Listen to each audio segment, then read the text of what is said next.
जय श्री महाकाल। हर हर महादेव। दोस्तों, आज के इस वीडियो में आपको मैं गुड़हल के फूल के विषय में बताऊंगा, क्योंकि ये जो गुड़हल का फूल है ये कहीं भी आसानी से मिल जाता है और इसी की सहायता से किस प्रकार वशीकरण किया जा सकता है इसके बारे में आपको जानकारी दूंगा। बल्कि इस फूल के जितने भी लाभ हैं उन सब के बारे में आपको जानकारी दूंगा। गुड़हल के फूल को आप ध्यान से देख लीजिए, यहाँ पे स्क्रीन पे आपको दिखाई दे रहा होगा। तो इस गुड़हल के फूल को अभी तक आप बहुत बेकार समझते रहे होंगे, लेकिन आज जब आपको बताऊंगा कि ये फूल कितना इम्पोर्टेंट है, महत्वपूर्ण है, कितना अच्छा काम करता है। यह फूल कोई मामूली फूल नहीं है। सम्मोहन करने के लिए तो राम बाण है ये, और इसके साथ साथ धन खींचने के लिए तो ये फूल चुंबक की तरह काम करता है। इसके साथ ही जो मानसिक रोग होते हैं, जितने भी प्रकार के मानसिक रोग होते हैं, हर रोग को ठीक करने की ताकत इस फूल में है।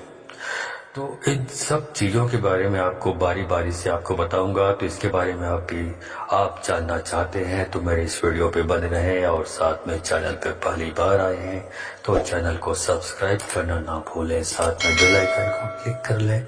बेल आइकन को क्लिक करने के बाद जो ऑल का ऑप्शन आता है उसे भी क्लिक कर लें, ताकि आपको इस प्रकार की महत्वपूर्ण जानकारी मेरे यूट्यूब वीडियो के माध्यम से आपको प्राप्त होती रहे। दोस्तों, तंत्र शास्त्र में गुड़हल के फूल को मूलाधार चक्र को खोलने की चाबी माना जाता है। मूलाधार चक्र व्यक्ति को धन खींचने की और सम्मोहन की शक्ति प्रदान करता है। तो इन सारी चीजों के बारे में आपको वन बाय वन आपको बताने जा रहा हूँ, ध्यान से समझिए। दोस्तों, गुड़हल का फूल भगवान गणेश जी के चरणों में चढ़ाया जाता है, क्योंकि भगवान गणेश जी को गुड़हल का फूल अति प्रिय है।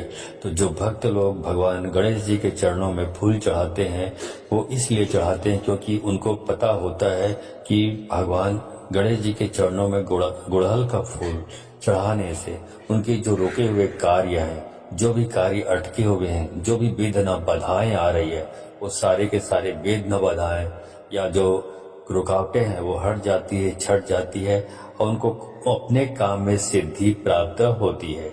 इसलिए भगवान गणेश जी के चरणों में गुड़हल का फूल चढ़ाया जाता है।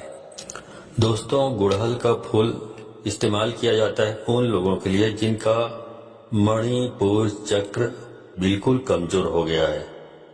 मतलब क्या हुआ इसका कि किसी व्यक्ति को अगर बहुत ज्यादा डर लगता हो, कॉन्फिडेंस की उसमें बहुत ज्यादा कमी हो, तो भी गुड़हल का इस्तेमाल किया जाता है। तो उन सारी चीजों के बारे में मैं आपको बताऊंगा कि कैसे कार्य सिद्धि के लिए, मनोकामना पूर्ति के लिए और धन आकर्षण के लिए भी गुड़हल का इस्तेमाल काफी ज्यादा मात्रा में किया जाता है, क्योंकि भगवान श्री गणेश शुभ और लाभ के देवता हैं, जिनके चरणों में स्वयं रिद्धि और सिद्धि लौटती है। इसलिए अगर आपका कोई व्यापार है और आपका व्यापार नहीं चल रहा है, अगर आप कहीं पर नौकरी करते हैं, नौकरी में कहीं न कहीं बाधाएं उत्पन्न हो रही है, प्रमोशन नहीं मिल पाता है, या खास करके आपकी नौकरी की प्राप्ति नहीं हो पा रही है, तो ये विशेष रूप से ये इन लोगों के लिए वीडियो है। जिनमें बताऊंगा कि कैसे आप इस प्रकार की दिक्कतें हैं इसको आप दूर कर पाएंगे। तो सबसे पहले वीडियो को लाइक करके कमेंट बॉक्स में श्री गणेशाय नमः लिख दें, ताकि आप पर भगवान श्री गणेश जी की कृपा हमेशा बनी रहे। जैसा कि आप जानते हैं कि गुड़हल का फूल तो भगवान श्री गणेश जी को अति प्रिय है ही, लेकिन आपको बता दूं कि भगवान श्री गणेश माता लक्ष्मी को भी अति प्रिय हैं। माता लक्ष्मी के पुत्र के रूप में भी भगवान श्री गणेश जी को देखा जाता है, और यह भी कहा जाता है कि अगर किसी व्यक्ति को भगवान विष्णु की और माता लक्ष्मी की कृपा प्राप्त करनी हो और साथ में शिव जी भगवान की माता पार्वती की कृपा भी पानी हो, तो केवल भगवान श्री गणेश को प्रसन्न कर लो। भगवान श्री गणेश को प्रसन्न करने मात्र से ही राहु केतु चंद्र ग्रह तक भी बिल्कुल ठीक हो जाते हैं। जैसा कि आपको मैं पिछले वीडियो में बता चुका हूं कि राहु केतु अगर किसी व्यक्ति का खराब हो जाए तो उसे उस व्यक्ति के मन में बहुत ही ज्यादा बुरे ख्याल विचार आने लग जाते हैं। यानी कि ऐसे विचारों की उसके मन में श्रृंखला होती है कि वह बहुत ज्यादा चिंता करता है, हर एक चीज से डरता रहता है। और राहु केतु का सीधा संपर्क चंद्र ग्रह से होता है। यानी कि राहु केतु अगर किसी व्यक्ति का खराब हो तो चंद्र खराब होना भी उसका बिल्कुल निश्चित ही है, क्योंकि राहु केतु जो होता है वह किसी भी व्यक्ति को नशे की लत में डाल देता है। और जिन व्यक्तियों का राहु केतु खराब होता है तो ऐसे लोग बहुत ज्यादा अधिक मात्रा में नशा कर सकते हैं। तो भगवान गणेश जी की कृपा पा ली जाए तो इतने सारे लाभ उठाए जा सकते हैं। राहु केतु को ठीक किया जा सकता है, चंद्र ग्रह को ठीक किया जा सकता है। और राहु केतु ऐसा नहीं है कि केवल बुरे प्रभाव ही देते हैं, जिस व्यक्ति पर अच्छे प्रभाव देते हैं ऐसा व्यक्ति कभी भी अपने जीवन में गरीब हो ही नहीं सकता। यानी कि अगर उसका सब कुछ बर्बाद हो जाए, सब कुछ छीन भी लिया जाए तो दोबारा से सारी चीजों को प्राप्त करने की पूरी शक्ति भी अपने अंदर समेटे हुए होता है। और राहु केतु अगर किसी व्यक्ति का अच्छा हो और ऐसे व्यक्ति का, क्योंकि अगर राहु अच्छा होता है तो चंद्र ग्रह भी बलवान उस व्यक्ति का हो ही जाता है और उसमें कहीं न कहीं आसुरी शक्तियां अपने आप ही आने लग जाती है। यानी कि ऐसे लोग बिल्कुल कठोर हो जाते हैं। जैसे कि आपने देखा हो कि काफी लोग कुछ बहुत अच्छा काम भी करते हैं लेकिन फिर भी उनके दिल पर कोई असर नहीं पड़ता है, उनकी प्रसन्नता पर कोई असर नहीं पड़ता है और खूब ज्यादा धन कमाते ही चले जाते हैं। तो यह भी केवल राहु केतु के प्रभाव के कारण ही जीवन में होता है। राहु केतु जिस व्यक्ति का अच्छा हो ऐसा व्यक्ति गरीब हो ही नहीं सकता, बल्कि बहुत ज्यादा अधिक धनवान वह निश्चित ही मिलता है।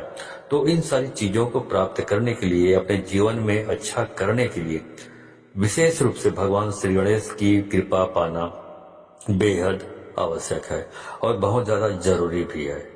अगर किसी व्यक्ति का केतु खराब हो तो केवल भगवान श्री गणेश जी की कृपा से केतु ग्रह को ठीक किया जा सकता है, वरना वह व्यक्ति पूरा जीवन ही भटकता रह जाता है और किसी भी मार्ग की प्राप्ति उसे हो ही नहीं पाती है। बल्कि तंत्र में तो ये बताया गया है कि मूलाधार चक्र, यानी कि जो इंसान की जड़ कही जाती है, उसमें भी भगवान श्री गणेश का वास होता है।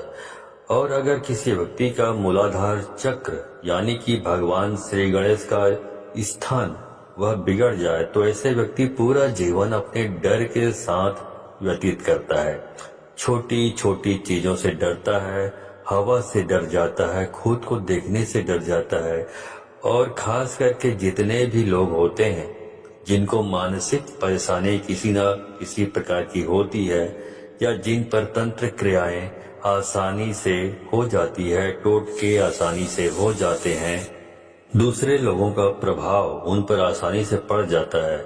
जैसे कि अगर कोई व्यक्ति बड़ा होता है तो उन्हें देखकर भी उनके मन में डर, चिंता, घबराहट उत्पन्न होने लग जाती है। यह भी इसलिए होता है क्योंकि उन लोगों का मूलाधार चक्र कमजोर हो जाता है। तो दोस्तों, सबसे पहले चीज तो यह है कि गुड़हल के जो फूल होते हैं उसको हर रोज शाम के समय रस निकालकर अपनी जो आज्ञा चक्र पर नाभि केंद्र पर लगाया जाए और खास करके ज्ञान मुद्रा में बैठकर ओम गणपतिये नमः मंत्र का जाप किया जाए तो इससे मूलाधार चक्र बलवान हो जाता है और उस व्यक्ति के जीवन में सम्मोहन, आकर्षण, वशीकरण काफी गुना बढ़ने लग जाता है। बल्कि धन की प्राप्ति उसे निश्चित होने लग जाती है क्योंकि इस छोटे से प्रयोग से ही उसका राहु केतु बलवान हो जाता है, उसका चंद्र ग्रह बलवान हो जाता है, भगवान श्री गणेश की कृपा उसे प्राप्त होने लग जाती है। तो आप ऐसा भी कर सकते हैं कि अपने घर में गुड़हल का पेड़ अवश्य ही लगा लें। गुड़हल के फूल उसमें आते रहते हैं तो एक दो फूल उसमें निश्चित ही रोज उगते हैं। तो उन फूलों को तोड़कर केवल भगवान श्री गणेश जी को चढ़ाकर उसका सेवन करना शुरू करें। उन्हें अपने नाभि में लगाना शुरू करें, आज्ञा चक्र पर तिलक लगाना शुरू करें और देखते ही देखते आप देखेंगे कि आपके जो मन में डर रहता था, चिंता रहती थी, वह धीरे धीरे गायब होने लगा है।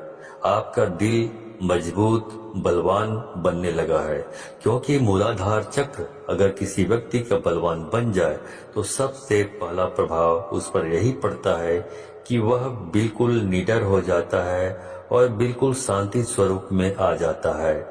सम्मोहन वशीकरण उनके लिए बिल्कुल प्रचंड हो जाता है और सम्मोहन उसके शरीर में बिल्कुल कृष्ण भगवान की तरह बहने लगता है।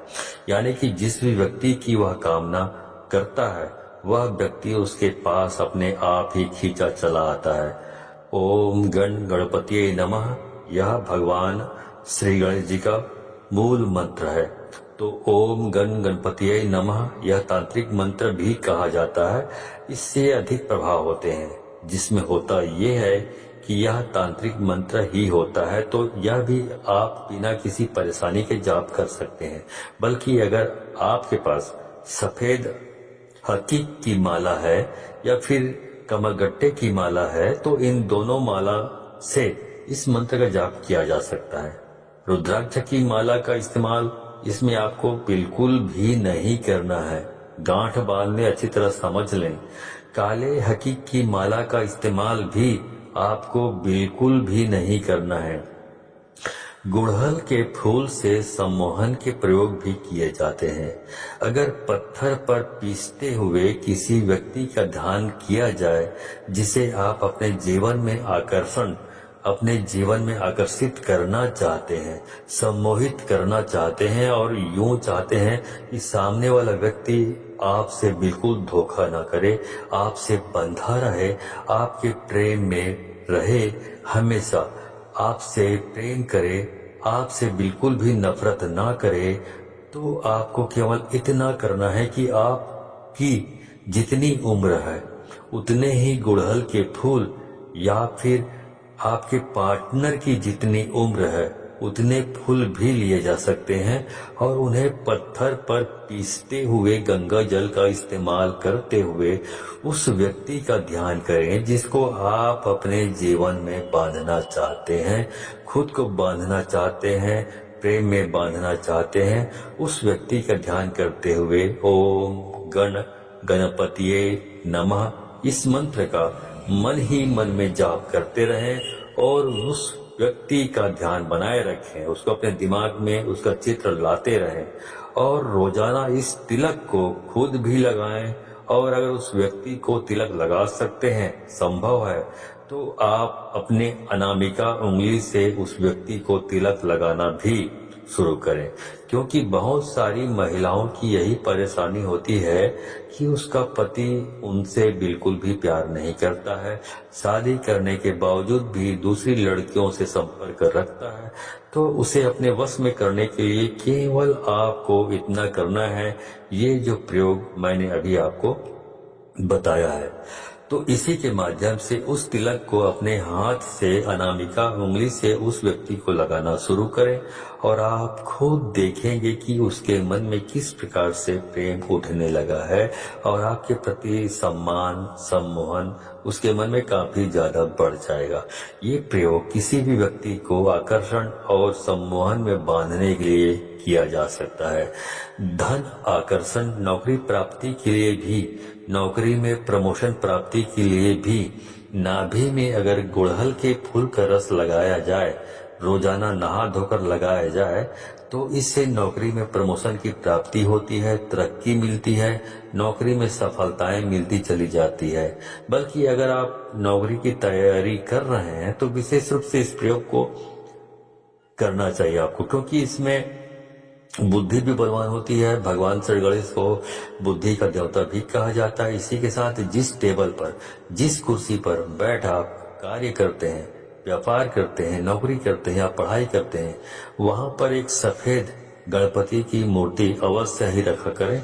रोजाना काम शुरू करने से पहले, पढ़ाई शुरू करने से पहले भगवान श्री गणेश जी को नमस्कार करके उसके चरण अवश्य छुआ करें और ओम गण गणपतिये नमः मंत्र को बोलकर अपना कार्य शुरू किया करें।